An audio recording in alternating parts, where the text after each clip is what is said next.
A dog won't stop crying next to a baby. And when the mom checks her, she calls 911. At first, it seems like the dog is just acting strange. But then his cries turn desperate, almost like he's trying to warn her about something she can't see. The exhausted mom thinks it's nothing, until the baby suddenly goes still in her arms. In seconds, the peaceful home turns into a nightmare of flashing lights, racing heartbeats, and a mystery no one can explain. Because every time the dog gets close to the baby, he cries even louder, almost like he knows a secret the doctors don't. And when the mom realizes the truth he's been trying to tell her, everything she believes about safety, trust, and danger flips upside down. What is this dog sensing? And why is the baby's life hanging in the balance? I'd love to know. Where are you watching from? Type it down below, and while you're here, subscribe so you'll always catch the next story. The late afternoon sun filtered through the dusty windows of Brenna's small Ohio bungalow as Laurel Kincaid wheeled her suitcase across the worn threshold. The house, with its cream-colored walls and familiar family photos, felt both welcoming and weighted with unspoken tension. "Mom, you really don't have to reorganize everything," Brenna called from the kitchen, her voice carrying an edge of frustration. "I know where everything is." Laurel set her bag down carefully, choosing her words with practiced patience. "I'm just putting my things away, sweetheart. Nothing more." She watched as her daughter emerged from the kitchen, dark circles prominent under her eyes, hair hastily swept into a messy bun. The sound of Buck's nails clicking against the hardwood floor drew Laurel's attention. The aging German shepherd approached her with a gentle wag, pressing his graying muzzle against her hand. His amber eyes held a wisdom that made Laurel pause. "Well, someone's happy to see you," Thomas remarked, appearing from the hallway in his wrinkled business-casual attire. He adjusted his laptop bag on his shoulder, keys already in hand. "Though I'm pretty sure you still run this place, Laurel, even when you're not here." The comment, though delivered with a smile, carried an undercurrent that made Laurel's chest tighten. She watched as Brenna's shoulders tensed, her daughter's hands automatically moving to smooth her already smooth shirt. "I'm just here to help," Laurel said softly, scratching behind Buck's ears as the dog settled beside her. "Whatever you both need." "We've got it under control," Brenna insisted, though her voice wavered slightly. She moved to the living room, straightening already straight pillows. "Mara's finally on a schedule, and I've figured out the feeding times and—" A small cry from the nursery interrupted her words. Brenna's face fell for just a moment before she squared her shoulders. "I just put her down," she muttered, running a hand over her face. "I can check on her," Laurel offered, taking a step towards the hallway. "No." Brenna's response came too quickly, too sharply. She softened her tone with visible effort. "No, Mom. I've got it. She's my baby." Laurel nodded, staying put as Buck pressed closer to her leg. She watched Thomas check his phone, his attention already elsewhere. "I've got that late meeting," he said, kissing Brenna's cheek quickly. "Don't wait up." Brenna's smile didn't reach her eyes. "Again?" "Sales quarter's ending. You know how it is." He was already heading for the door, keys jingling. "Love you both. Thanks for being here, Laurel." The door closed behind him with a quiet click that seemed to echo in the sudden silence. Mara's cries grew louder, and Brenna hurried down the hallway, leaving Laurel standing in the living room with Buck still glued to her side. Moving to the window, Laurel watched dark clouds gathering on the horizon. The weather matched the atmosphere in the house, heavy with approaching storms, both literal and emotional. She could hear Brenna in the nursery, her voice a mix of soothing and strained as she tried to calm Mara. Buck whined softly, drawing Laurel's attention. His eyes moved between her and the hallway, his behavior oddly persistent. She'd always known him to be a good dog, but this felt different, more focused, more intentional. Thunder rumbled in the distance as Laurel began unpacking, trying to make herself useful without overstepping. She could hear Brenna pacing in the nursery, singing softly, her footsteps creating a steady rhythm against the hardwood floors. The house itself seemed to hold its breath, each room filled with the particular tension that comes with new parenthood. Toys not yet played with, books still pristine on nursery shelves, and the constant humming awareness of a new life requiring constant care. Laurel moved quietly through the rooms, noting signs of Brenna's exhaustion, half-drunk coffee cups on various surfaces, burp cloths dropped and forgotten, a basket of unfolded laundry pushed against the wall. She resisted the urge to tidy, to take control, to fall back into the role of manager and fixer that had defined so much of her career and motherhood. As evening settled in, the storms drew closer. Lightning flickered through the windows, and Buck stayed unusually close to Laurel, following her from room to room with an attention that seemed almost purposeful.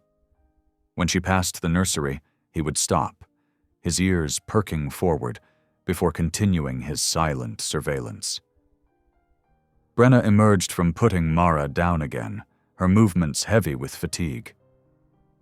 "She's finally asleep," she whispered, though her relief was tinged with worry. Storms can be soothing for babies sometimes," Laurel offered gently. "The white noise—" "I know, Mom." Brenna cut her off, then immediately looked guilty. "I'm sorry, I'm just tired."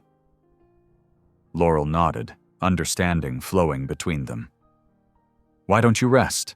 I'll keep an ear out for Mara." For a moment, Brenna's defenses wavered, exhaustion winning over pride. "Maybe just for a little while," she conceded. "But wake me if she—" "I will," Laurel promised, watching as her daughter retreated to the couch, curling up with a throw blanket. The storm arrived in earnest then, rain pattering against the windows as thunder rolled overhead. Laurel settled into the rocking chair in the corner of the living room, where she could see both her sleeping daughter and the hallway leading to Mara's room. Buck lay at her feet, his head raised, alert despite his aged joints. In the dim light of the lamp, Laurel studied Brenna's sleeping face, seeing both the child she'd raised and the mother she'd become. The weight of unspoken words hung in the air, all the things Laurel wished she could say about her own mistakes, her own fears, her own journey through motherhood. The house creaked and settled around them as the storm passed overhead. Buck's ears twitched at every sound, his attention never wavering. Laurel found herself watching him as much as she watched the hallway, wondering what the old dog sensed in the emotional currents running through the house. Time passed slowly in the storm-darkened rooms. Laurel maintained her quiet vigil, noting how Buck would occasionally rise, pace to the nursery door, then return to her side. Each time she'd listen intently for any sound from Mara, but the baby slept on, the storm perhaps truly serving as nature's lullaby. In these quiet moments, Laurel could feel the delicate balance of the household. Brenna's fierce determination to prove herself, Thomas's absent presence, the weight of new parenthood pressing down on young shoulders. She remembered these feelings, the overwhelming responsibility, the fear of judgment, the desperate need to do everything right. Thunder crashed particularly loud, making Brenna stir slightly. Buck pressed closer to Laurel's legs, his body tense but quiet. Through the windows, lightning illuminated the room in sharp bursts, creating shadows that danced across the walls like memories of harder times, of sleepless nights, of lessons learned through trial and error. Laurel reached down to stroke Buck's head, drawing comfort from his steady presence. Together they kept watch over the sleeping household, guardians of different sorts, each sensing something unsettled in the atmosphere that had nothing to do with the storm outside. The rain continued to fall, its rhythm a gentle counterpoint to Brenna's steady breathing and Buck's occasional sighs. Laurel settled deeper into her chair, preparing for a long night of quiet observation, knowing that sometimes the most important help comes not from doing, but from simply being present, ready, and watchful. In the darkness, with the storm slowly moving east and the house creaking its ancient lullaby, Laurel felt the full weight of her role here, not as the take-charge nurse she'd once been, but as something more subtle and perhaps more crucial. A mother watching her daughter become a mother, trying to find the delicate balance between supporting and stepping back, between offering help and allowing growth. Buck shifted at her feet, his eyes never leaving the hallway, his vigilance a mirror of her own. Together they sat in the growing quiet, as the storm passed and the night deepened, each aware in their own way of the precious, fragile peace they were guarding. The storm that had been threatening all evening intensified as night settled over the small bungalow. Wind rattled the windows, and thunder boomed overhead, each crash seeming louder than the last. Inside, Mara's tired cries joined nature's symphony, her small voice growing increasingly distressed. "Shh, shh, it's okay, baby girl," Brenna murmured, pacing the nursery with Mara held against her shoulder. Dark circles rimmed her eyes, and her shoulders sagged with exhaustion. "Please, sweetheart, please just sleep." Laurel stood in the doorway, her heart aching as she watched her daughter struggle. She remembered these moments all too well, the bone-deep fatigue, the feeling of helplessness when a baby wouldn't settle. "Would you like me to try?" she offered softly. Brenna shook her head, though her arms trembled slightly from holding the baby for so long. "I've got it, Mom. She'll settle soon." But the words carried more hope than conviction. Thunder cracked again, startlingly close, and Mara's cries increased. Buck, who had been watching from the hallway, padded into the nursery, his nails clicking against the hardwood floor. His amber eyes followed Brenna's movement, his head turning in sync with her pacing. After what felt like hours but was likely only 45 minutes, Mara's cries finally began to soften. Her small body grew heavy with sleep, her breath evening out against Brenna's neck. With practiced care, Brenna lowered her into the crib, freezing when Mara stirred slightly before settling again. "Thank goodness," Brenna whispered, stepping back from the crib. But before she could move away, Buck moved forward, positioning himself beside the crib. His posture changed instantly, ears flattening against his head, body lowering into a tense crouch. A low whine escaped his throat. "Buck, no!" Brenna hissed, reaching for his collar. "You'll wake her up!" But Buck refused to move. His whining grew louder, more insistent. His entire body trembled, eyes fixed on the sleeping baby. Laurel felt the hair on the back of her neck rise as she watched him.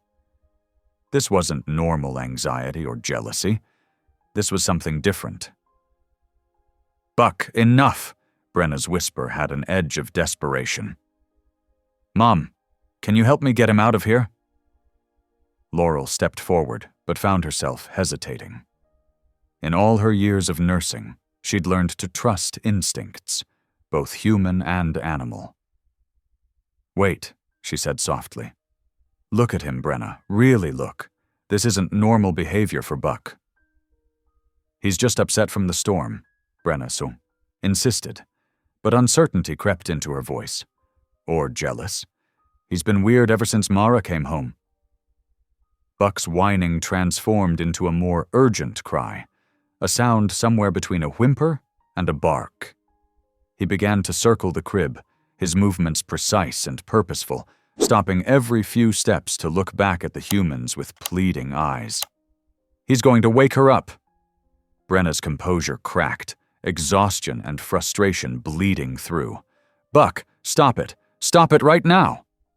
But the old dog ignored her completely, something he'd never done before. His crying grew more frantic, his circles tighter.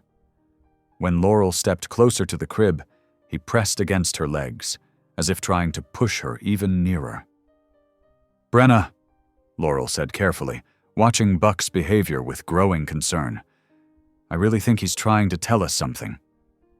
"What he's telling us is that he needs to go outside," Brenna snapped, running her hands through her disheveled hair. "This is exactly what I don't need right now. I finally got her to sleep. And now—" Buck's cry rose in pitch, becoming almost desperate. He positioned himself firmly between the crib and the door, as if refusing to let anyone leave. His body trembled more violently now, and Laurel could see the whites of his eyes, a sign of extreme stress. "I'm taking him out," Brenna declared, reaching for Buck's collar again, but he ducked away from her grasp, immediately returning to his position by the crib. His behavior was becoming increasingly frantic, his normal calm completely shattered. Lightning flashed outside, illuminating the nursery in stark white light. In that brief moment, Laurel caught the full intensity of Buck's expression, the desperate pleading in his eyes, the rigid set of his body, the way his attention never wavered from Mara's sleeping form. "Something's wrong," Laurel murmured, more to herself than to Brenna. Years of nursing experience had taught her to trust her gut, and right now every instinct she had was screaming in agreement with Buck's warning. She just couldn't yet see what they were being warned about. Brenna stood in the middle of the nursery, tears of frustration gathering in her eyes. "Everything's fine," she insisted, but her voice wavered. "She's finally sleeping. The monitor's right there.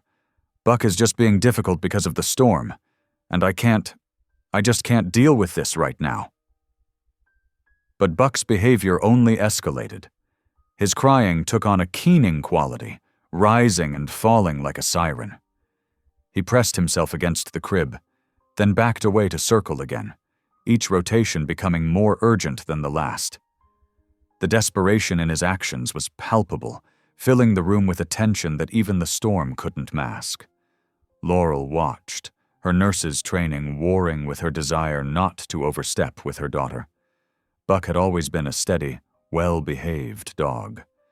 This behavior was so far outside his normal personality that it couldn't be ignored.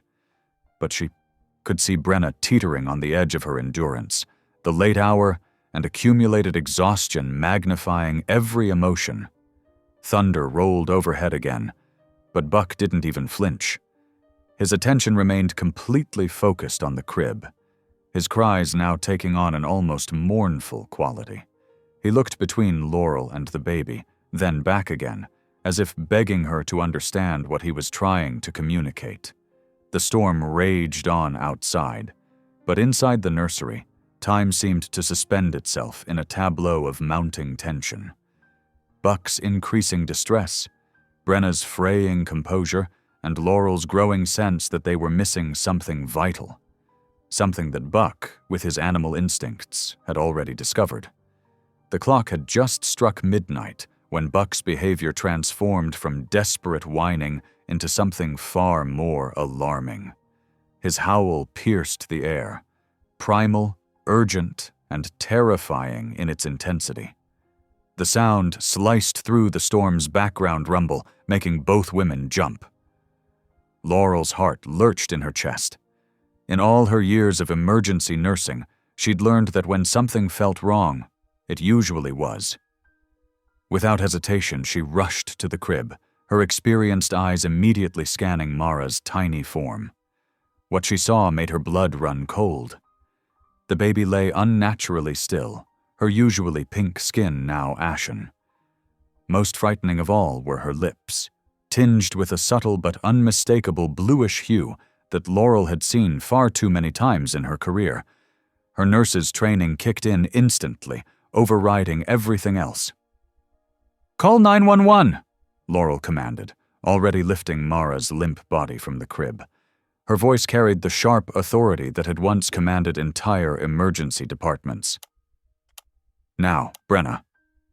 But Brenna stood frozen, her face a mask of horror as she stared at her motionless baby.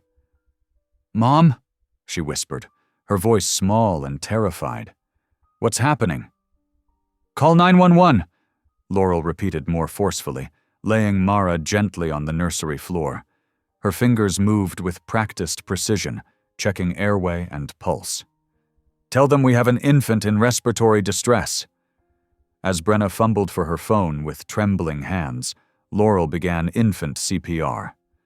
Her movements were precise and measured, 2 fingers pressing in careful rhythm on Mara's tiny chest, followed by gentle rescue breaths. The sequence was burned into her muscle memory from countless drills and real-life emergencies.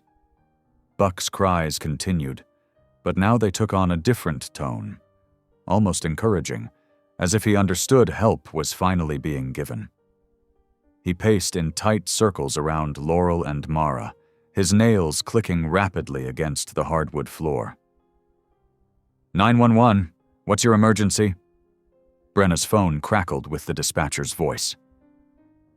"My baby," Brenna choked out, tears streaming down her face. "Something's wrong with my baby. She's not moving. My mom's doing CPR."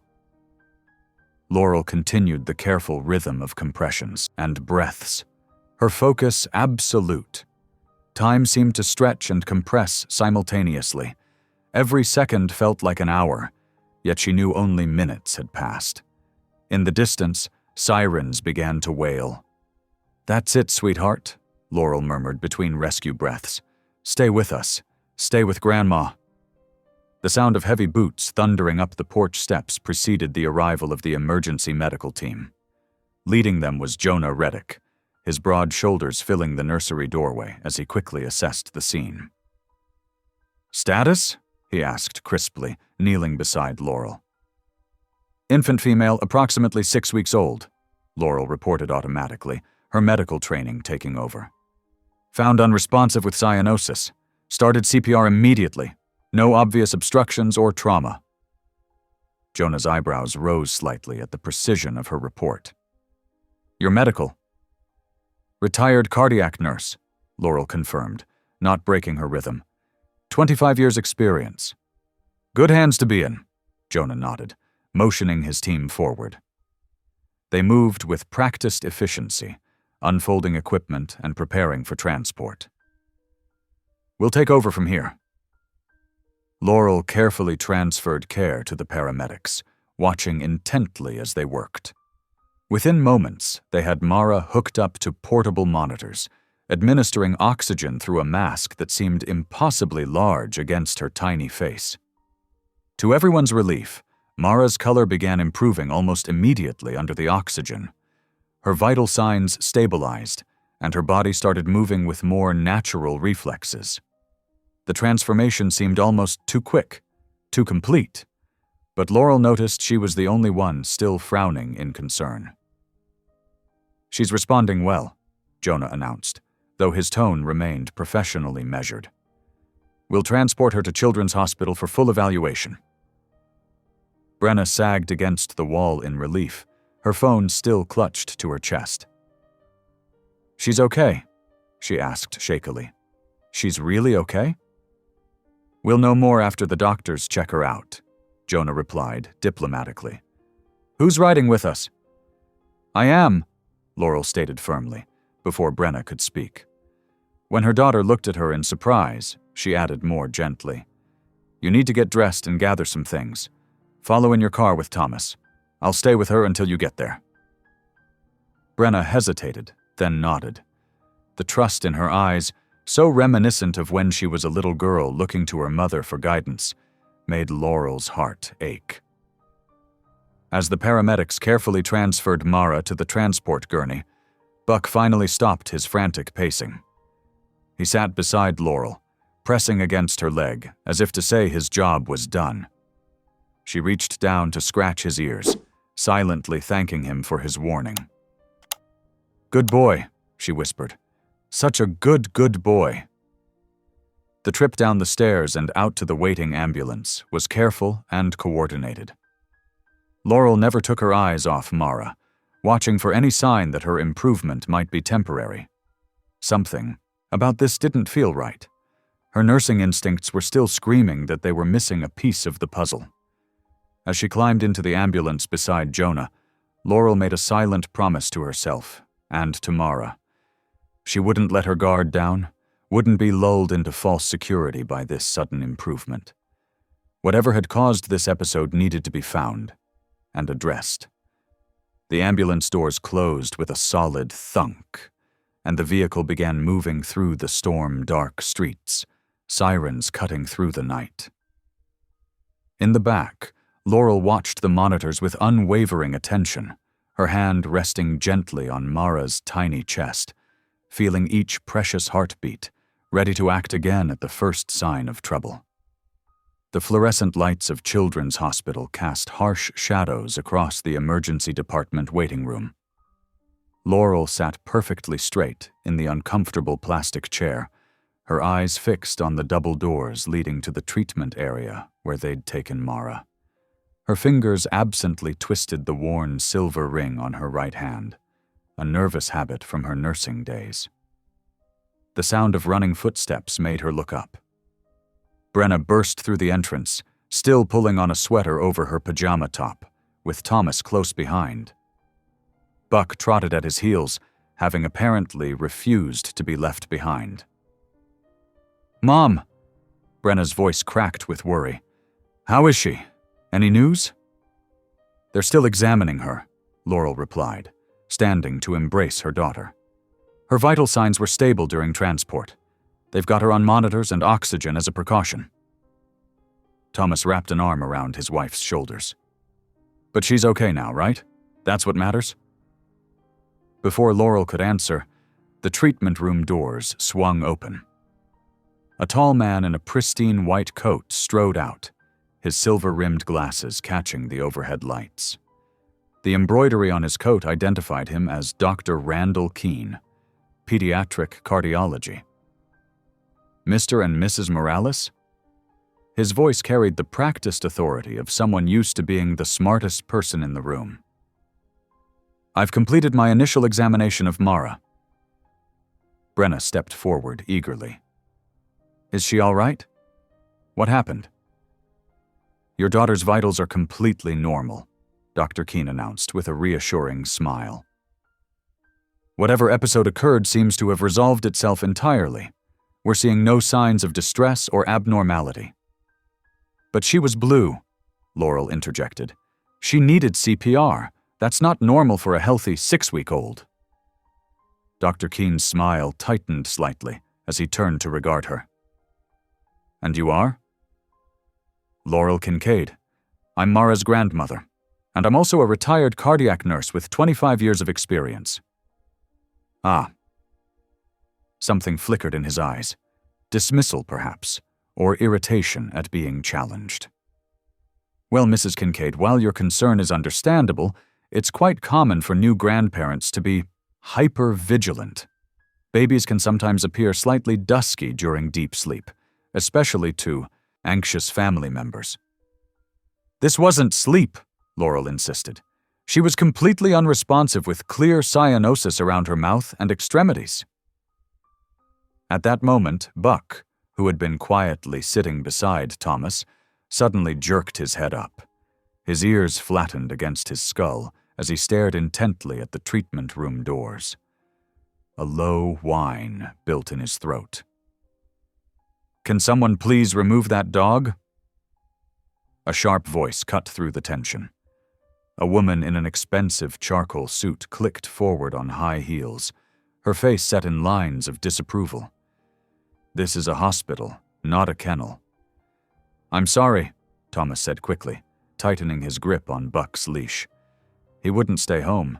He's been really protective of the baby lately." The woman's expression didn't soften. "I'm Meredith Clay, hospital administrator. While I understand this is a stressful situation, we do have protocols to maintain." Buck's whining grew louder, more insistent. He pulled against the leash, trying to move toward the treatment area. Perhaps Mr. Morales could take the dog home, Dr. Keene suggested smoothly. As I was explaining, there's really no cause for continued concern. We'll observe Mara for a few more hours as a precaution, but I see no reason to suspect any underlying cardiac issues. Brenna's shoulders sagged with visible relief. So it was just, what, a false alarm? Most likely, Dr. Keene nodded. Newborns can be unpredictable, and first-time parents and grandparents, he added with a pointed glance at Laurel, sometimes overreact to normal variations in behavior. Laurel felt her face flush. Decades of experience seemed to evaporate under his condescending tone, replaced by creeping self-doubt. Had she overreacted? But no. She knew what she'd seen, what she'd felt during those terrifying moments of CPR. "Shouldn't we at least run some additional tests?" she asked. "An EKG, perhaps, or—" "Mrs. Kincaid," Meredith Clay cut in, her voice professionally stern. "While we appreciate your previous medical experience, Dr. Keene is our leading pediatric cardiologist. If he feels additional testing is unnecessary, then pursuing it would only cause needless stress and expense for your daughter's family." Brenna shifted uncomfortably. "Mom, maybe they're right. I mean, she looks fine now. Maybe we just panicked." The words stung more than Laurel expected. She watched her daughter lean into Thomas, saw the desperate hope in her eyes, the need to believe everything was truly okay. And who could blame her?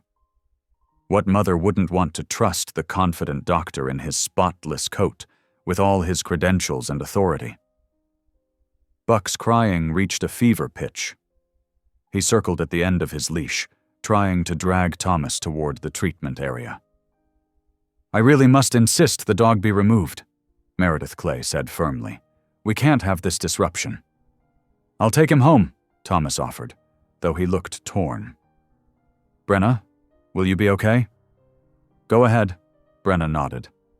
"Mom's here, and everything's fine now, right?" She looked to Dr. Keene for confirmation.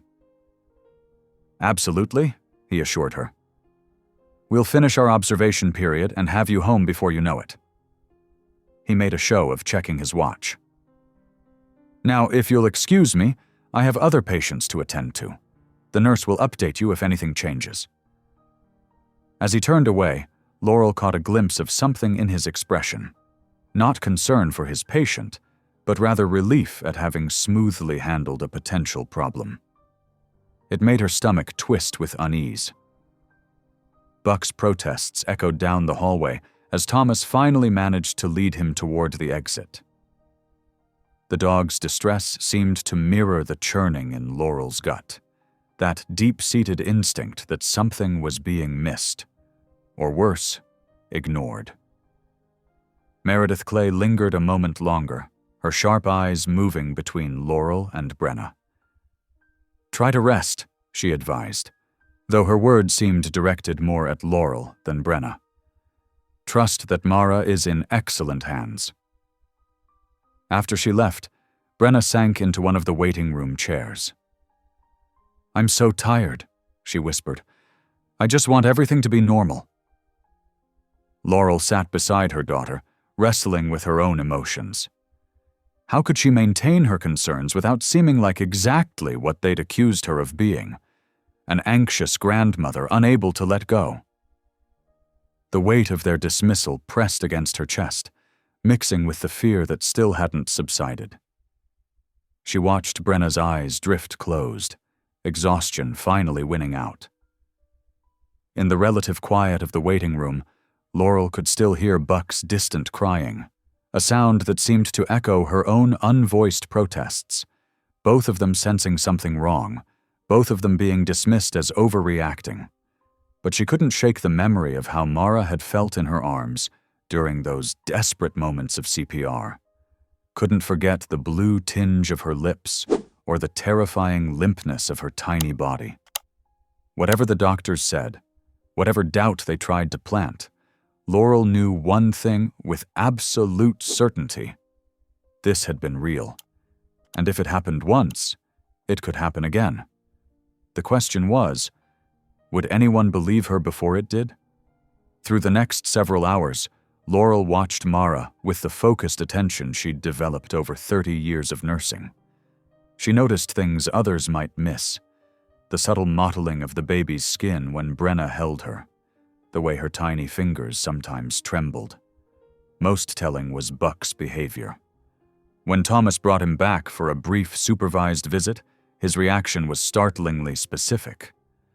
The moment Brenna cradled Mara, Buck's whining started, low at first, then building to that same desperate cry they'd heard at home. But when Laurel took the baby, he fell silent, watching with alert amber eyes. "See?" Laurel pointed out. "He's not just being difficult. There's a pattern." Brenna's face crumpled. "Are you saying he doesn't trust me with my own baby?" "No, sweetheart. I think he's trying to tell us something's wrong. But it's not about you." Laurel kept her voice gentle, though frustration bubbled beneath the surface. She'd started keeping notes on her phone.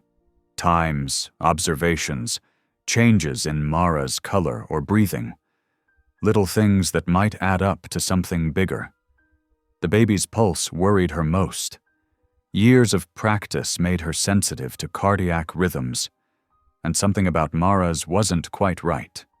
Not dramatically wrong, just the slightest flutter, an occasional skip that made Laurel's own heart clench with concern. When Dr. Keene made his rounds, Laurel tried again.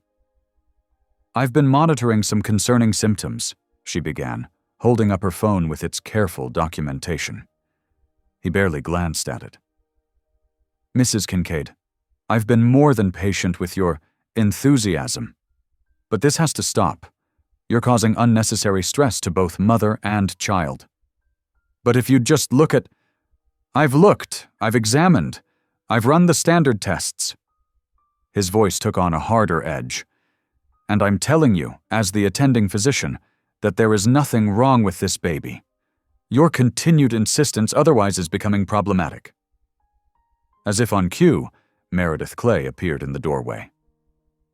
"Is everything all right in here?" "Mrs. Kincaid seems to be having trouble accepting medical authority," Dr. Keene said smoothly. "Perhaps you could remind her about our policies regarding disruptive family members." The administrator's smile didn't reach her eyes. "Mrs. Kincaid, I understand you're concerned, but we have to consider the impact of anxiety on our patients. It would be unfortunate if we had to note ongoing family interference in Mara's medical file." The threat was clear. Laurel felt her face flush with anger, but before she could respond, a new voice joined the conversation. "Excuse me." Jonah Reddick stood in the doorway, still in his paramedic uniform. "Just following up on last night's transport. Standard procedure." Relief flooded through Laurel.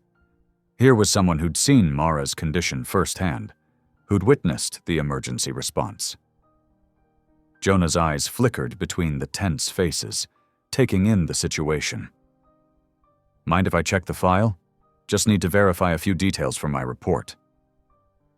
Meredith Clay's lips thinned, but she could hardly refuse such a routine request. "Of course. Dr. Keene, shall we give them some privacy?" After they left, Jonah turned to Laurel. "You're still seeing problems?" She showed him her phone, the careful documentation of times and symptoms. His eyebrows rose as he read. "This is good work," he said quietly. "Very precise. Mind if I..." He held up his phone, and she nodded, letting him photograph her notes. While Brenna dozed in a chair, Jonah flipped through Mara's chart with practiced efficiency. His frown deepened. "That's odd." "What is it?" "Pages missing, or rather gaps in the sequence, including..." He checked his own report. "The initial EKG from last night." Their eyes met in shared understanding.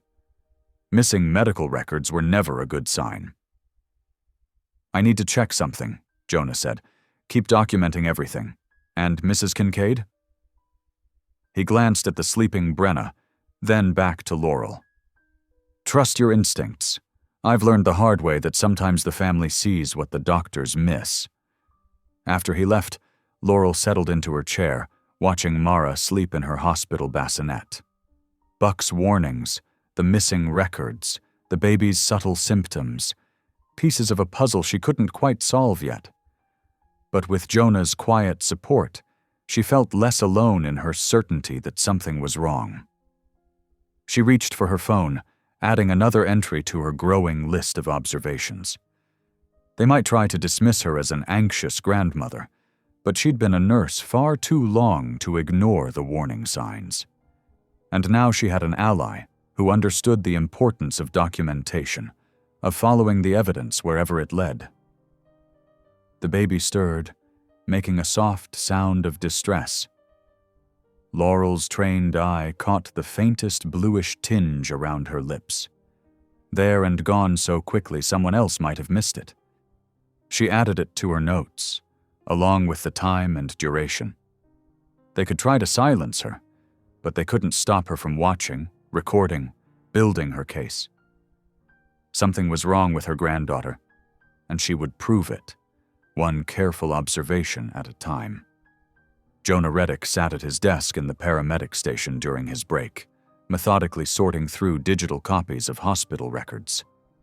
Something about Mara's case kept nagging at him. The missing pages from her file weren't just an administrative error. His years of experience told him there was more to the story. He pulled up the hospital's archived records, using his EMT clearance to access the neonatal ward's files from the week of Mara's birth. Row after row of routine tests scrolled past on his screen. Then he saw it, misfiled under another patient's number, but with Mara's birth date and timestamp clear as day. A neonatal electrocardiogram. His heart sank as he studied the readout. The pattern was subtle but unmistakable, the kind of cardiac irregularity that should have triggered immediate intervention. Instead, Dr. Keen's signature appeared at the bottom, marking it as normal and routine. "Oh God," Jonah whispered, running a hand over his face. This wasn't just an oversight.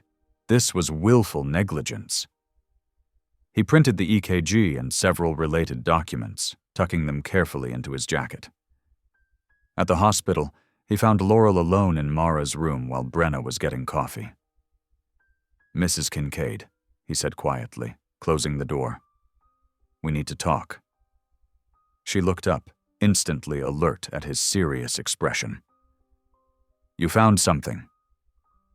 He pulled out the EKG, spreading it on the rolling table between them.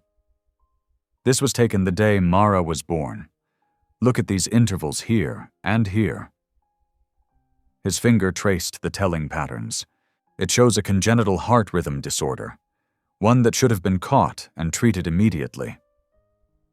Laurel's hands trembled as she studied the readout. After decades in cardiac care, she could read the truth in those waves and peaks. "Dr. Keen saw this and signed off on it?"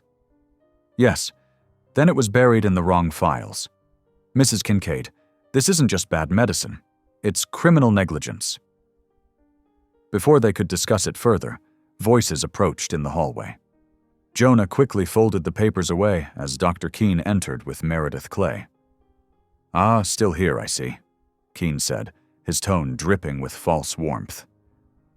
"Mrs. Kincaid, we need to discuss boundaries. Your constant presence is becoming disruptive to hospital routine." Meredith stepped forward, all business. "We're implementing stricter visiting hours for Mara's room. Family access will be limited to 2 hours in the morning and 2 hours in the evening."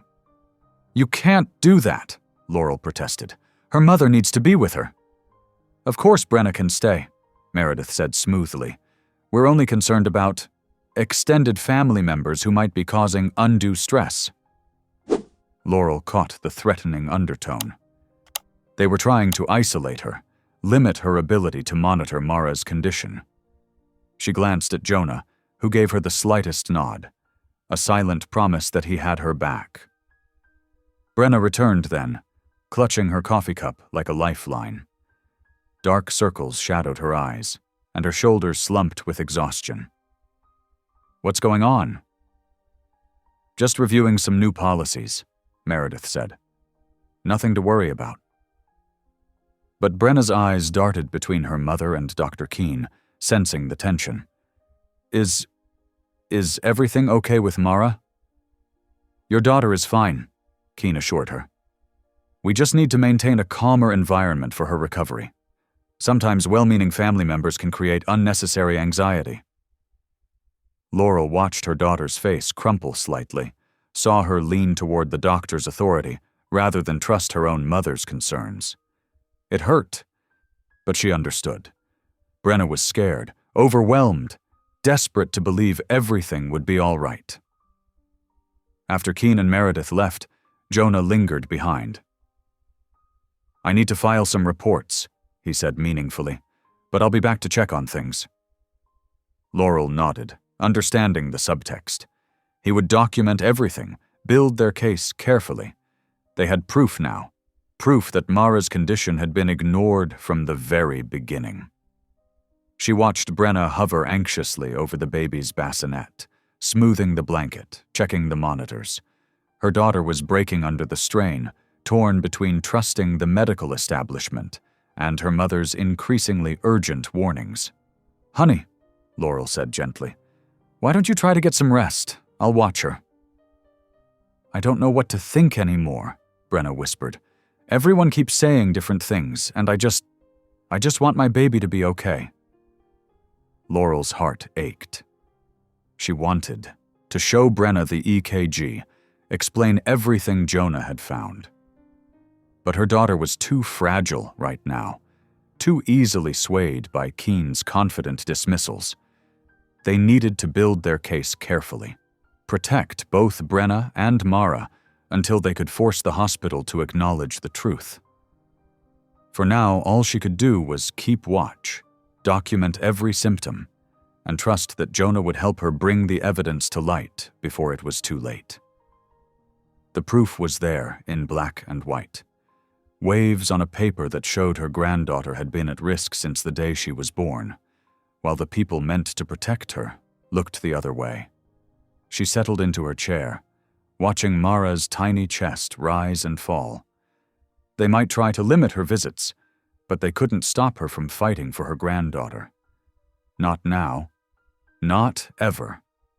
Laurel gripped the EKG printout in her hand, her heart pounding as she marched toward Dr. Keene's office. The paper trembled slightly, but her resolve was ironclad. After 30 years of cardiac nursing, she knew what she was looking at. Undeniable proof of negligence that had put her granddaughter's life at risk. She found him reviewing charts at the nurse's station, his pristine white coat a stark contrast to her rumpled clothes from spending nights at the hospital. "Dr. Keene, we need to talk, now." He barely glanced up. "Mrs. Kincaid, I'm quite busy." "You saw this." She spread the EKG on the counter. "You saw it, and you buried it. You knew something was wrong with Mara's heart from the day she was born."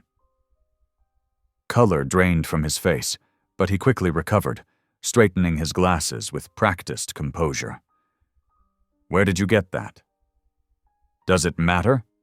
What matters is that you ignored clear signs of a congenital heart condition. You put my granddaughter's life at risk." Her voice had risen, drawing attention from nearby staff. Dr. Keene grabbed her elbow, steering her into an empty consultation room. "Lower your voice," he hissed. "You're causing a scene." "I'll cause more than a scene," Laurel shot back, yanking her arm free.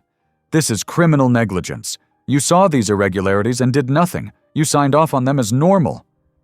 "You're hysterical," he said, his tone dripping with condescension. "This is exactly why we don't let family members interpret medical data. You're seeing problems where none exist because you can't let go of control." "Don't you dare patronize me. I spent 30 years reading cardiac rhythms. I know what I'm looking at." "You spent 30 years as a nurse," He emphasized the word with subtle disdain. I'm the physician. I'm the one who makes the diagnoses. And I'm telling you that your granddaughter is fine. She stopped breathing. Buck knew something was wrong before any of us. He's been trying to warn us for days. Keen's laugh was sharp and dismissive. Now you're basing medical opinions on a dog's behavior? This is exactly what I mean about hysteria. You're a retired nurse who can't accept that her opinion no longer carries weight. You're looking for significance where there is none because you need to feel important. The words stung, hitting too close to her private fears. But before Laurel could respond, Meredith Clay appeared in the doorway, her face tight with displeasure. "What's going on here?" she demanded. "I could hear shouting from down the hall." "Mrs. Kincaid is making unfounded accusations," Keen said smoothly. "She's becoming increasingly disruptive to hospital operations." Meredith's eyes narrowed. "Mrs. Kincaid, we've been more than patient with your concerns. But this behavior is unacceptable. You're causing distress to other patients and undermining our medical staff." "I'm trying to protect my granddaughter." Laurel thrust the EKG forward. "Look at this. They're covering up their mistake." "That's enough." Meredith's voice turned to steel. "If you continue this behavior, we'll have no choice but to ban you from the premises entirely. Think carefully about whether you want to risk losing all access to your granddaughter." The threat hit home, making Laurel's hands shake. "You can't do that. She needs someone watching out for her." "Mom?" Brenna's voice came from behind them, small and uncertain. She stood in the doorway, looking lost and afraid. "What's happening? Why are you yelling?" "Sweetheart," Laurel turned to her daughter, desperate to make her understand. "They're hiding things from us. Look at this EKG. Mara's been sick since birth, and they ignored it." But Dr. Keen stepped in smoothly, his voice gentle and reassuring. "Brenna, your mother is understandably worried, but she's letting her anxiety cloud her judgment. I promise you we're giving Mara the best possible care." Tears welled in Brenna's eyes. "Mom, please stop this.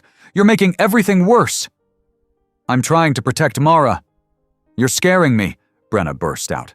"Every time I start to feel hopeful, you find some new problem, some new danger. I can't take it anymore. Dr. Keen says Mara's improving. Why can't you just accept that?" "Because it's not true." But even as Laurel protested, she saw her daughter turning away, saw her leaning into Dr. Keen's confident authority. "I think it's time for you to leave," Meredith said firmly. She nodded to two security guards who had appeared in the hallway. "Please escort Mrs. Kincaid out." "No, wait." Laurel tried to reach for Brenna, but her daughter stepped back, wrapping her arms around herself. "Just go, Mom," she whispered. "Please, just give us some peace." The guards took her arms gently but firmly. As they led her down the hallway, they passed Mara's room where Buck lay stationed outside the door. The moment he saw her, he began to whine, deep, desperate sounds that tore at her heart. He tried to follow, but one of the nurses held his leash, keeping him in place as he cried and strained toward her. Laurel's composure cracked. Tears streamed down her face as the guards escorted her through the lobby, past staring visitors and staff. The automatic doors whooshed open, and suddenly she was outside, alone in the warm evening air. She stumbled to a bench, her legs giving out as doubt crashed over her. Maybe they were right. Maybe she was seeing dangers that didn't exist, creating problems because she couldn't accept her diminished role. She was just a retired nurse, a grandmother who couldn't let go of control.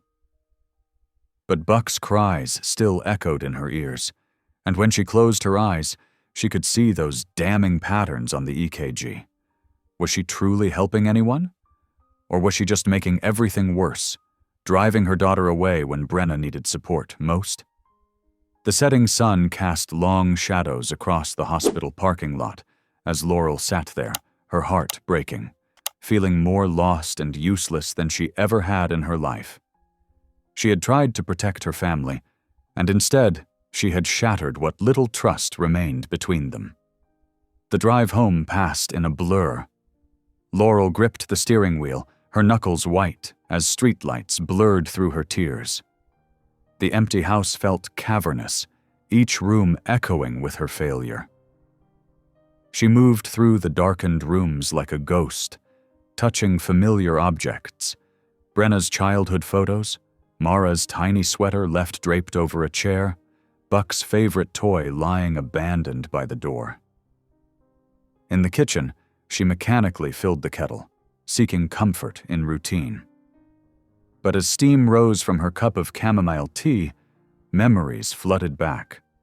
All the times she'd doubted herself over her 30-year nursing career, all the moments she'd pushed too hard or spoken too firmly.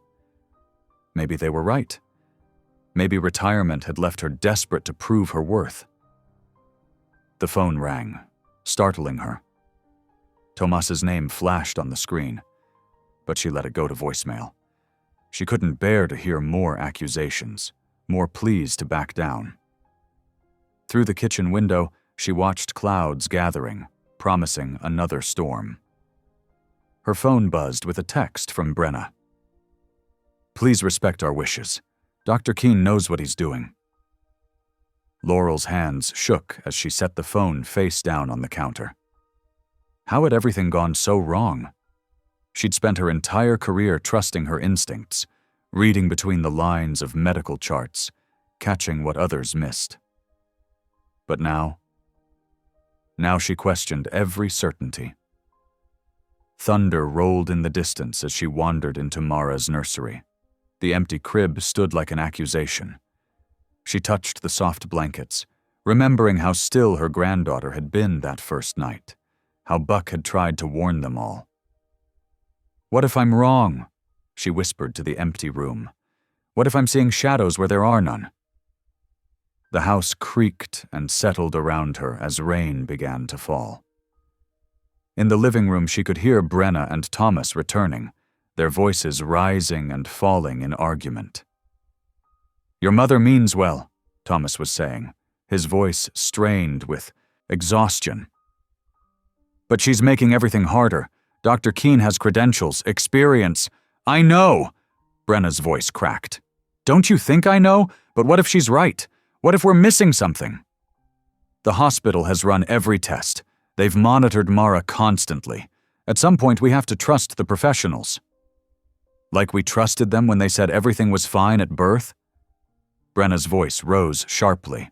"Mom found that EKG. An old test that could mean anything. Brenna, please. You're exhausted. We're all exhausted." Laurel pressed her hands against her ears, unable to bear more. She retreated to the guest room, closing the door softly. But she couldn't shut out the sound of their continued argument, or the growing storm outside. Buck's nails clicked on the hardwood as he paced the hallway.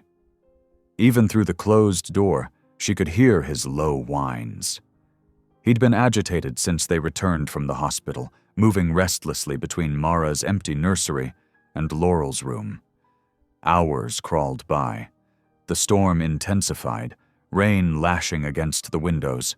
Lightning flashed, illuminating the room in stark bursts. Laurel lay atop the covers, fully dressed, unable to even consider sleep. Every time she closed her eyes, she saw Mara's tiny face turning blue, felt the terrifying limpness of her body. Past midnight, the argument in the living room finally subsided. She heard Brenna and Thomas moving around, getting ready for bed. The house settled into uneasy quiet, broken only by thunder and Buck's occasional whimpers. Laurel got up and paced, her sock feet silent on the carpet. Decades of experience whispered that she was right. The missing records, the buried EKG, Buck's persistent warnings. But doubt crept in like the gathering darkness. She was 49 years old, retired, supposedly past her prime. When had she stopped being the confident nurse who could command a cardiac unit? When had she become someone whose opinions could be so easily dismissed? she found herself in front of the mirror, studying her reflection in the dim light. Silver threads wove through her dark hair, laugh lines creased the corners of her eyes. When had she started looking so old? So uncertain? A particularly loud crack of thunder made her jump.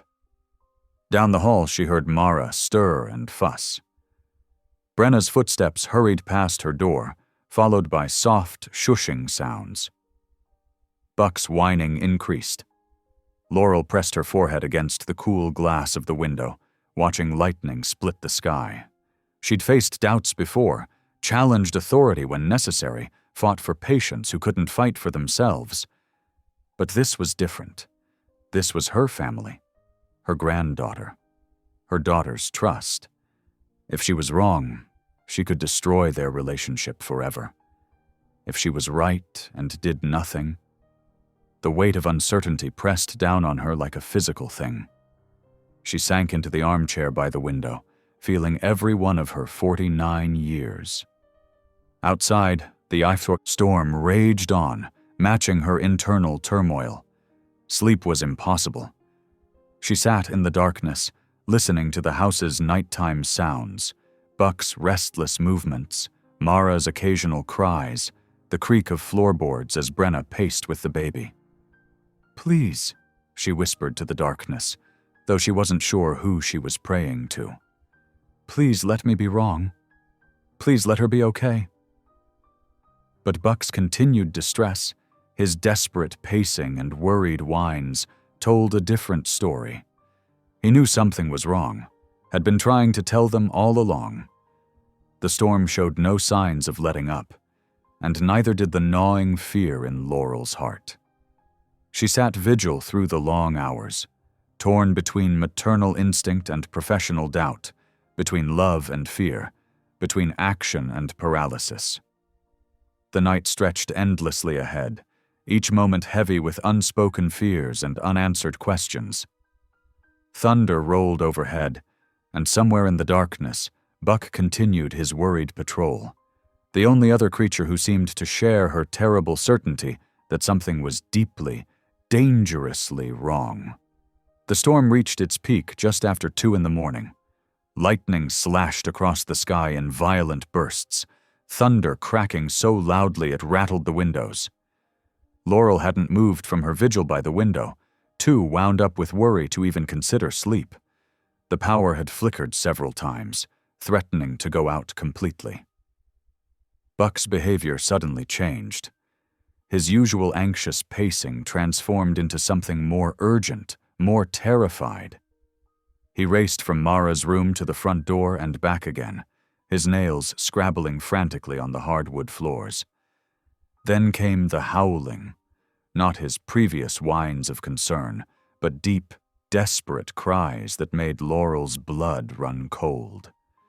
She was on her feet before she could think, maternal instinct and decades of medical experience driving her forward. The dog's panic triggered every warning bell in her mind. As she hurried down the hallway, Buck's howls grew louder, more insistent. "What is it, boy?" she whispered, her heart pounding. "What's wrong?" The nursery was dark, except for the faint glow of a nightlight. Brenna had finally fallen asleep in the rocking chair, exhausted from the endless arguments and worry. But when Laurel approached the crib, she knew immediately something was terribly wrong. Mara lay too still, her tiny face ashen in the dim light. Laurel's hands shook as she reached for her granddaughter. The moment she lifted the baby, Mara went completely limp in her arms, like a rag doll. Her skin felt cool to the touch, her lips taking on that haunting bluish tinge that had haunted Laurel's nightmares since the first episode. "No, no, no," Laurel breathed. She rushed to the living room, laying Mara gently on the carpet. Buck followed, crying continuously now. The sound finally roused Brenna, who appeared in the doorway, confused and groggy. "Mom, what's happening?" "Call 911, Laurel ordered, already, positioning Mara for infant CPR. Her fingers fumbled for a pulse. There, but barely. Too slow. Too weak. Brenna grabbed the phone, then let out a cry of frustration. "The line's dead! The storm must have— Get help! Neighbors! Anyone!" Laurel didn't look up as she began chest compressions, carefully measuring the pressure from Mara's tiny body. 1, 2, 3, 4, 5. Pause. 2 tiny rescue breaths. Again. Buck threw himself at the front window, barking and scratching at the glass with desperate intensity. The noise was deafening. His frantic barking, the storm's fury, Brenna's panicked sobs as she ran to the front door.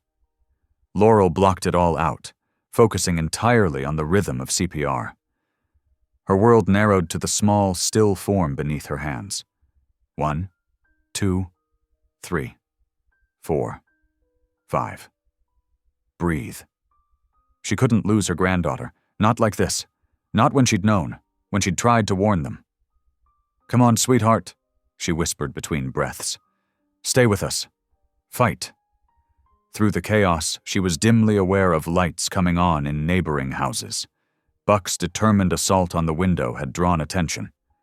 She heard voices outside, someone pounding on the door, Brenna letting people in, someone saying they'd called 911, help was coming, but Laurel couldn't stop, wouldn't stop. 1, 2, 3, 4, 5. Breathe.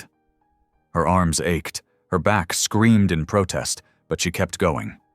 Mara's color was still terrible, her tiny chest rising only with Laurel's assistance. Buck had stopped barking but stood guard nearby, whining softly. Minutes stretched like hours. Thunder crashed overhead.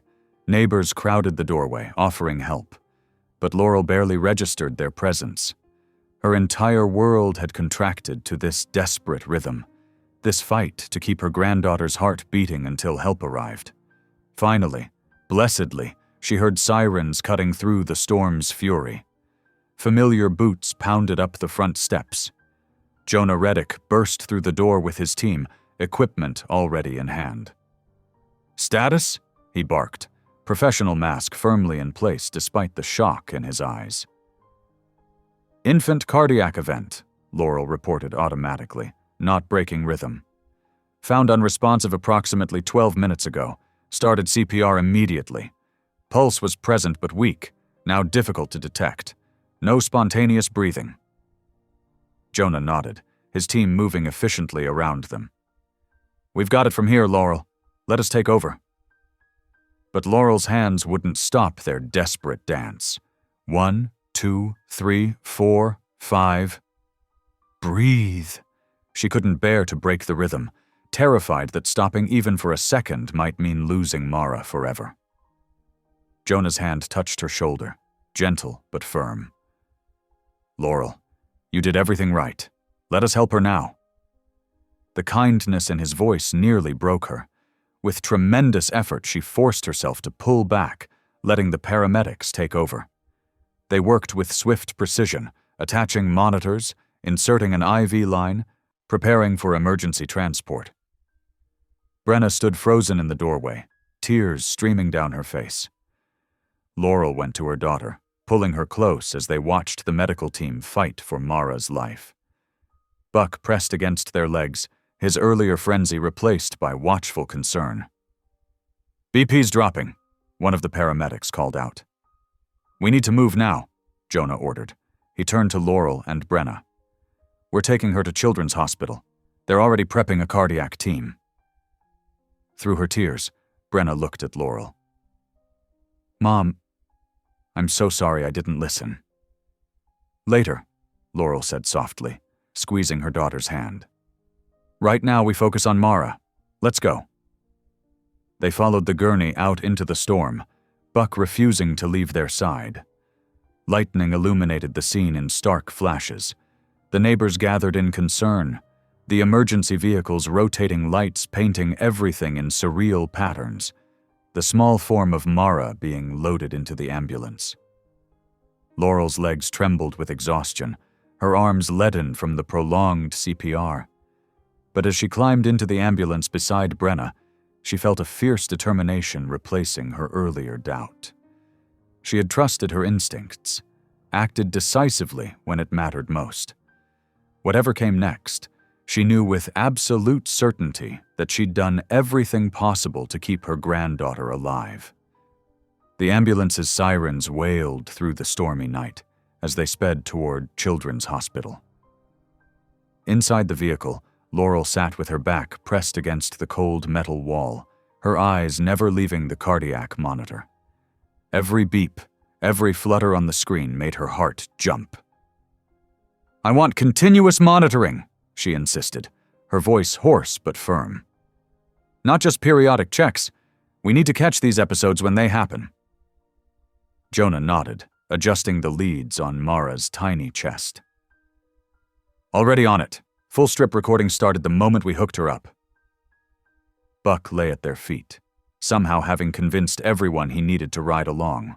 His ears perked up suddenly, and a low whine escaped his throat.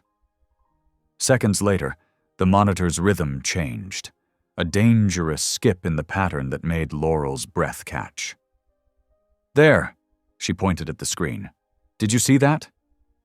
"Got it," Jonah confirmed, his fingers flying over the equipment. "Saving that segment now." Brenna gripped Laurel's hand so tight it hurt. "What does it mean?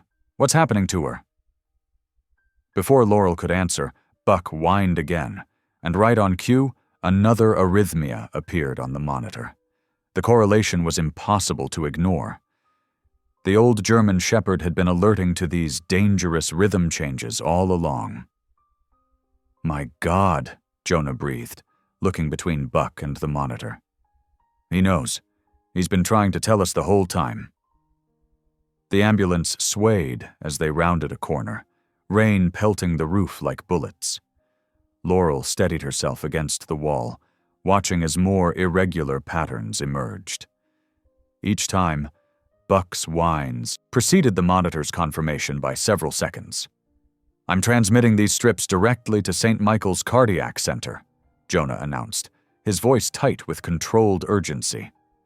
"They're one of the top pediatric arrhythmia specialists in the country. No way Keene can bury this evidence. It's going straight to their team." Laurel felt tears of relief stinging her eyes. Finally, proof. Undeniable, recorded proof of what she and Buck had sensed all along. The monitor continued its steady documentation as Mara's heart struggled with its dangerous dance. "Running a full 12 lead now," Jonah said, attaching additional electrodes. "The more data we can gather, the better picture the specialists will have." Through the small window separating them from the front of the ambulance, they could hear Jonah's partner radioing ahead. "Incoming pediatric cardiac case, confirmed arrhythmia, requesting immediate specialist intervention. Transmitting data now." Buck pressed his gray muzzle against Laurel's knee, his amber eyes full of concern. She scratched behind his ears, her voice thick with emotion. "Good boy. Such a good, smart boy. You knew all along, didn't you?" The dog's tail thumped once against the floor, but his attention remained fixed on Mara. Another whine, another skip on the monitor. The pattern was undeniable now. "Mom," Brenna whispered, her face pale in the flashing lights from outside. "I'm so sorry I didn't believe you. Both of you." She reached down to include Buck in her apology. "We can't think about that now," Laurel said, squeezing her daughter's hand. "What matters is getting Mara the help she needs. Real help this time." The monitor beeped a warning as another irregular pattern appeared. Jonah's hands moved quickly, adjusting settings and saving data. "That's the fourth distinct type of arrhythmia I've recorded. This is complex, way beyond what a general pediatric cardiologist should be handling alone." Lightning flashed outside, illuminating the worry on everyone's faces. But mixed with that worry now was hope. Real, tangible hope backed by irrefutable medical evidence. The truth was finally being documented, recorded in peaks and valleys, that no amount of professional arrogance could dismiss. "ETA 3 minutes," called the driver. "Cardiac team is standing by." Laurel watched as more strips of paper emerged from the monitor, each one containing proof of what she'd known in her heart. She thought about Dr. Keene, about his dismissive attitude and buried evidence. But none of that mattered now. Mara was being taken somewhere beyond his reach, somewhere her condition would be properly diagnosed and treated. Buck's head lifted suddenly, another whine building in his throat. They all watched as the monitor confirmed his warning, another dangerous rhythm change. Jonah quickly added notes to the transmission, documenting the dog's unprecedented ability to detect the arrhythmias before they registered on them. Equipment. "I've never seen anything like this," he said, shaking his head in amazement. "We've heard about dogs sensing seizures or detecting cancer, but this is remarkable. He's picking up cardiac events before our most sensitive equipment can catch them." The ambulance began to slow as they approached their destination. Through the windows, they could see the bright lights of the emergency entrance cutting through the rain. Medical personnel were already waiting under the covered drive, their forms indistinct through the wet glass. "They'll want to examine her immediately," Jonah explained, as they prepared for arrival. "With this much documented evidence of complex arrhythmias, they're not going to waste any time." Brenna nodded, her face set with determination despite her fear. "Whatever she needs, no more waiting, no more dismissing symptoms." The ambulance came to a stop, and immediately the back doors were pulled open. A team of medical professionals stood ready, their expressions focused and serious as Jonah began rattling off vital statistics and findings. The stretcher was quickly unloaded, monitor still beeping steadily as they rushed Mara inside. Buck tried to follow, but hospital protocols couldn't be broken, even for a dog who had helped save a baby's life. He sat obediently at Laurel's side, watching intently as Mara disappeared through the emergency room doors. "I'm sending up copies of every strip we recorded," Jonah assured them, "plus my notes about the dog's alerts corresponding to each arrhythmia. This is going straight to the cardiac team. No intermediaries, no chances for anything to get lost or buried." Laurel felt the weight of exhaustion pressing down on her shoulders, but her mind was clear. They had done it. Against dismissal, against doubt, against institutional arrogance, they had finally captured the proof needed to save her granddaughter's life. As they followed a nurse toward the waiting area, Buck pressed close to her side, his earlier frenzy replaced by watchful vigilance. The monitor's paper strips, safely preserved and transmitted, contained the evidence they had fought so hard to document. Each peak and valley told the story that Laurel and Buck had known all along, a story that could no longer be ignored or dismissed. Inside the brightly lit conference room, stacks of medical records and printed monitor strips covered the long table.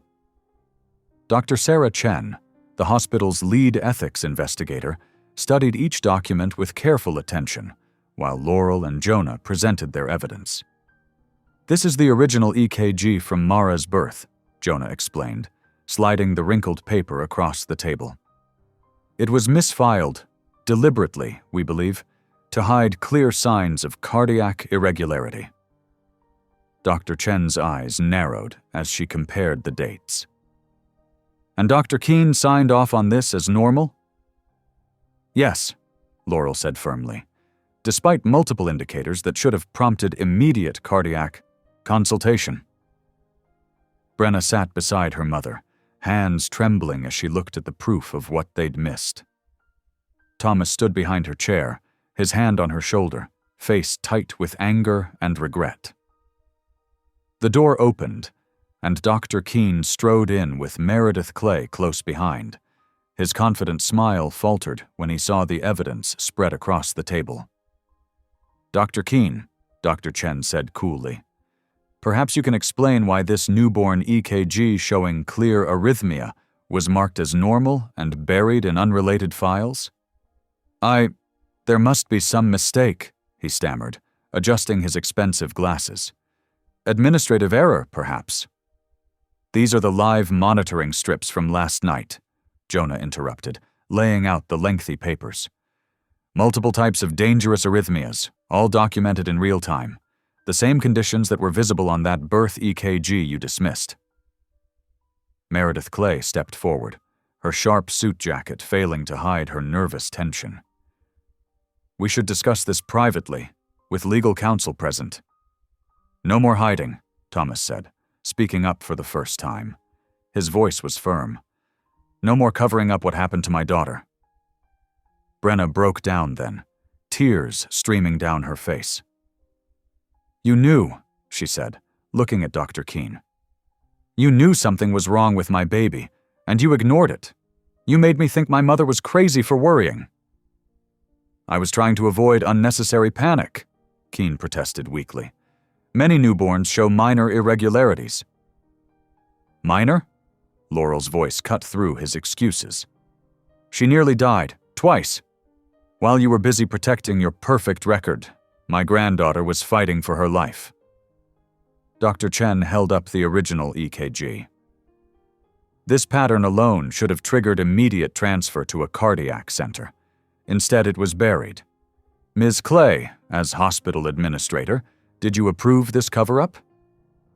Meredith's carefully maintained composure cracked. We were trying to maintain our statistics, our reputation. Dr. Keene assured me it wasn't serious. Statistics? Thomas moved to stand beside Laurel, his earlier doubts replaced by fierce support. My daughter's life was at risk because you cared more about numbers than patients? The evidence mounted as Jonah methodically presented each piece: the missing records, the dismissed symptoms, the documented warnings that had been ignored. Dr. Chen's expression grew more severe with each revelation. I trusted you, Brenna whispered, looking at Dr. Keene. I let you convince me not to listen to my own mother when she was right all along. She turned to Laurel, her voice breaking. Mom, I'm so sorry. You knew. You and Buck both knew something was wrong, and I wouldn't believe you. Laurel wrapped her arms around her daughter. You trusted medical authorities, sweetheart. That's what we're supposed to do. They're the ones who betrayed that trust. Dr. Chen gathered the evidence into a neat pile. This will trigger a full investigation. Dr. Keene, Ms. Clay, you should both contact your attorneys. The negligence here is extensive and well documented. Keene's professional mask crumbled completely. My record, my reputation, should have been the least of your concerns, Laurel finished for him. A baby's life was at stake. My granddaughter could have died because of your ego. Thomas wrapped his arms around both Laurel and Brenna. Thank God you didn't give up, he said to his mother-in-law.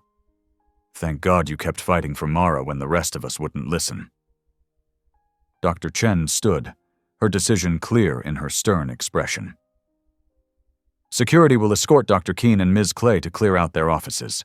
Consider yourselves suspended pending investigation. The board will be notified immediately. As the disgraced doctor and administrator were led away, Laurel held her daughter close, feeling the weight of vindication tempered by sadness for all they'd been through. The truth was finally exposed, but the cost of getting there had been nearly too high. The hospital's ethics board moved swiftly once the evidence was undeniable. Within hours, formal proceedings were underway. Dr. Keene's pristine white coat no longer carried the authority it once did, as security escorted him from the building, his medical privileges suspended pending a full investigation. Meredith Clay faced her own reckoning with the hospital administration. Her sharp suits and clipped tone couldn't shield her from the consequences of participating in the cover-up. She was placed on immediate administrative leave while the board reviewed her role in burying the critical EKG results. When the ethics board requested Laurel's testimony, she quietly declined. My focus needs to be on Mara's care right now, she explained to the board representative. The evidence speaks for itself. In Mara's new hospital room, Brenna sat beside her mother, watching her baby's steady breathing. Tears welled in her eyes as she turned to Laurel. "Mom, I was so wrong," she whispered. "I was scared, and I let that fear make me trust the wrong people. Instead of believing you, the one person who's always looked out for me, I listened to someone just because they wore a white coat and spoke with authority." Laurel squeezed her daughter's hand. "Fear makes us do things we wouldn't normally do," she said gently. "What matters is that Mara's getting the care she needs now. That's all I ever wanted." "But you must have felt so hurt, so frustrated when I wouldn't listen," Brenna persisted. "Of course it hurt," Laurel admitted. "But Mara was always the priority. Not my feelings, not being right, just making sure she was safe. That's what mothers do, sweetheart. That's what you'll do for her, too." 3 days after the emergency surgery, Mara lay peacefully in her hospital crib, her heart monitor showing strong, regular beats. The procedure had been successful, and her color was finally a healthy pink. Jonah Reddick stopped by during his shift break, still in his EMT uniform. He watched the steady rhythm on the monitor and shook his head in amazement. "You know," he said quietly to Laurel, "if you hadn't been so persistent, if you hadn't trusted your instincts, Mara wouldn't be here today. Your experience and dedication saved her life." Laurel felt tears prick her eyes as she watched her granddaughter sleep. "Buck deserves just as much credit," she replied. As if on cue, the German shepherd, who had been granted special permission to visit, wagged his tail from his spot near the crib. The EMT team had taken to calling him their four-legged early warning system, and someone had even tied a small medal to his collar, a gesture that made Brenna laugh through happy tears. "Mom," Brenna said, reaching for Laurel's hand, "I don't just need you here because I'm overwhelmed anymore. I need you because you're amazing at this, at all of it. At being a nurse, a mother, a grandmother, at knowing what to do when everyone else is lost." Laurel felt something shift inside her chest, a loosening of the tight knot of self-doubt she'd carried since retirement. She wasn't past her prime or irrelevant. Her experience wasn't outdated, it was invaluable. In saving Mara, she'd also found herself again. "We make a good team," she said softly, squeezing Brenna's hand as Buck settled contentedly at their feet, his job well done. The late afternoon sun painted golden stripes across the living room floor as Laurel helped Brenna settle back into their home. The familiar walls felt different now, warmer, safer, filled with newfound understanding and trust. Mara, tucked securely in her mother's arms, cooed softly, her face rosy and full of life. "Here, let me take her while you get comfortable," Laurel offered, holding out her arms. This time, Brenna didn't hesitate or second-guess. She passed Mara to her mother with complete confidence, a far cry from the tension-filled exchanges of just weeks ago. Thomas carried in the last of their bags from the hospital, his shoulders relaxed, free from the weight of doubt that had burdened him before. "I cleared my schedule for the next few days," he announced. "Family comes first. I should have known that sooner." Buck, who had been watching from his spot near the nursery door, trotted over to inspect Mara. His tail wagged gently as he sniffed her feet, and for the first time since this ordeal began, he made no sound of distress. Instead, he settled down contentedly beside Laurel's chair, keeping his usual watchful guard, but without the desperate urgency of before.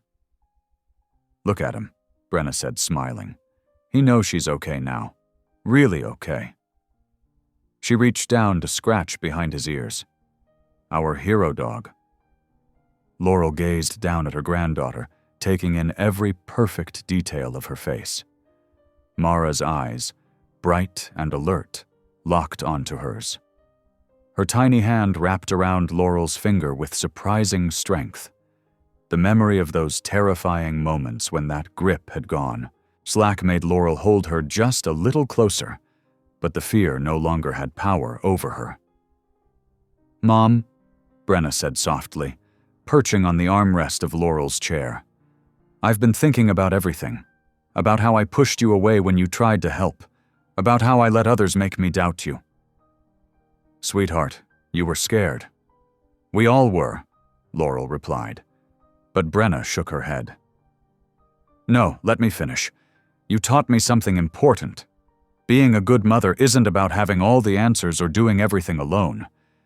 It's about trusting your instincts and being brave enough to fight for what you know is right. Just like you did." Thomas joined them, placing a gentle hand on his wife's shoulder.